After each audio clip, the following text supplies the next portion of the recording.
দোস্ত বিনাশ তো কইরালছো তুমি বেড়া, যে বড় প্রজেক্ট লাগাইছো তো মাথা নষ্ট। কি করতাম বেড়া, 12টা বছর আছিলাম সৌদি আরব। হ্যাঁ, থাকি আইরে বিদেশে অনেক কষ্ট দোস্ত।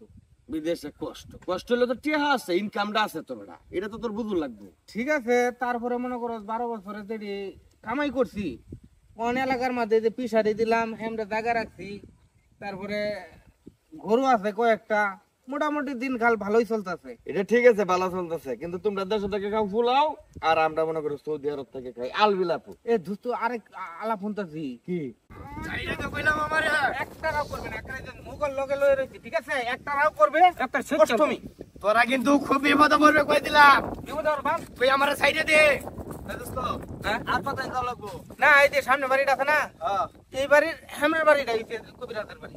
এটা দেয়া শক্তি দেয়া যাচ্ছে, হাড়ের মতো গর্জন পাকলাছে। যা কইলাম ছাড়। আপনারা শক্তি করে ধরুন যে দোস্ত, আগের থেকে কি বেশি দাম দিতেছে নাকি? মনো বাইরে গেছে, আগের থেকে আবল তাবলটা বেশি করতেছে না? আবল তাবলটা বেশি করতেছে। তোরা কিন্তু আমি জ্যান্ত খেয়ে ফেলবো, জ্যান্ত খেয়ে ফেলবো কইলাম। আরে দেখি জ্যান্ত খেয়ে ফেলবো, আমি যাবো না। মুখটা দেখো, বসা।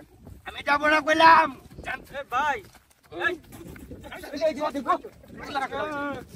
ভাই কি হইছে এটা? সব বনাস করছে মিয়া। আমি কই দিতে শুন, আমি যাই একটু বাজার। আরে বাজার যাবেন জিগা লাগে কি এটা? আরে ভাই রোগী বুঝতে ধরছে, মানুষ দেখলে ছাপ মারে, মানুষ দেখলে ছাপ মারে। পিছান পিছান এক করে ওই আমার গায়ে হাত দিলে কিন্তু তোরা খবর খারাপ। মানুষ তো তুই মানতেছিস না? তোরা কিন্তু বেশি উজাই গেছিস আমার লগে কইলাম। আমার কম খাইছি, কবিরাজ বাড়ি ভাই লয়ে যেতাম।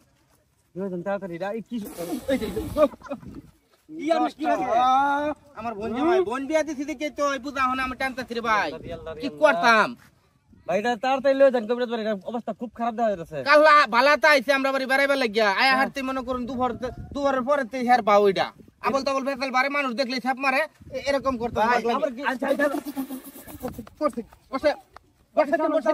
ভাই কত কোন ম্যাকডোনাল্ড যাওছি আগে কইরে বাড়ি লয়ে যাই যাওছি। আমার হাতের এই জাতের মাজলটা আপনি যদি ব্যবহার করেন, আপনার দাঁতগুলো মুক্তার মতো পরিষ্কার হয়ে যাবে। যারা অতিরিক্ত পান জর্দা ইমাম খেতে খেতে দাঁতগুলোকে তরমুজের বিচির মতো কালো করে ফেলেছেন, আমার এই মাজলটা ব্যবহার করার পরে আপনার দাঁতগুলো ঠিক মুক্তার মতো পরিষ্কার।